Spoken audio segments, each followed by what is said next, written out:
This week on Dayton Youth Radio, we have a story from Stivers student Emma Johnson, who's learning about feminism and activism from her grandmother. I became a feminist in part because things started hitting me in the face. That's my grandmother, who I call Cha-Cha.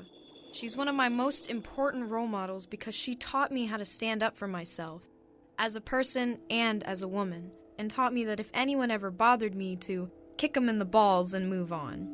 Don't listen to fake news or alternative facts, but read the newspaper and pay close attention, and then you need to act.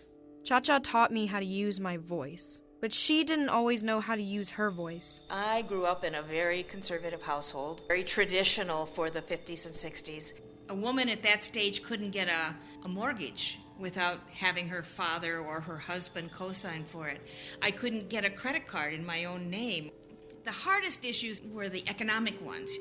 From marching in the 60s to knitting pussy hats for her granddaughters and for the Women's March on Washington, D.C., she has inspired me to be bold, be loud. Can you tell us why you started knitting pussy hats? Because that's one of my favorite things that you do. Well, I started knitting the Pussy Power hats because it's a symbol of the movement, and it appeals particularly to those young people that need the inspiration and need to be inspired to have the stamina to stick this out. And I like to knit, so it's fun. It makes me happy to sit there knitting resistance. That's how I look at it.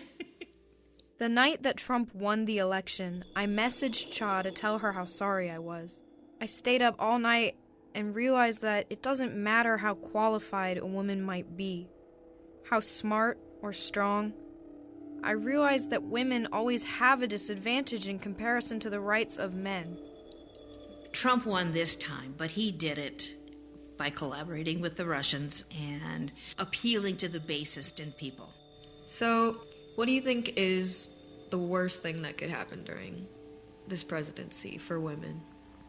I don't know that the worst thing is necessarily for women as much as for black women and Hispanic women and Muslim women who risk living in this country. The number of hate crimes that have happened since Trump took office is scary. Cha-Cha and I have been to multiple protests together. The first one we went to together was a protest against the Muslim travel ban. I am proud of the woman that you've become and the fact that you are active and involved and that you did go to that march. That march was a memory for me, too. The Trump administration is reversing a lot of the social gains that we've made over the last 40, 50 years. This is going to be an interesting election in 2018 because we are going to raise hell. We are nasty women and bad dudes. Bad hombres. Bad hombres, yes. I want people to wake up. I don't want to hear another one of my friends say, I'm not going to vote because my vote doesn't matter. I know this is your first serious venture into politics, and I know from my experiences in the 60s and 70s that you're going to win some and you're going to lose some. And yeah, you cry and you feel like life is over, and then you pick yourself up and you start all over again. Thank you so much for talking to me today, Cha. I really appreciate you being in my life and teaching me how to not let myself get bullied. And I love you. I love you too. Thank you. You're welcome. Oh dear.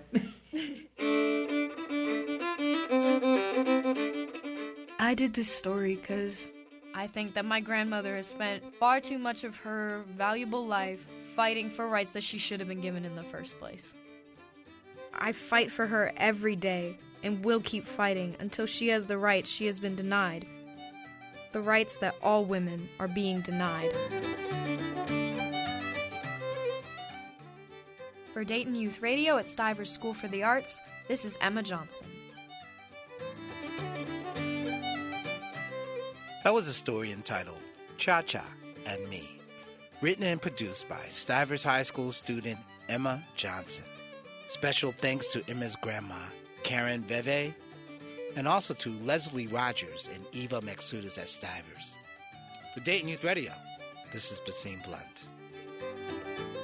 To hear more Dayton Youth Radio stories, visit our website, WYSO.org, or subscribe to our podcast on iTunes. Support for Dayton Youth Radio comes from the Virginia W. Kettering Foundation and the Armont Boyer Charitable Trust, Fifth Third Bank trustee.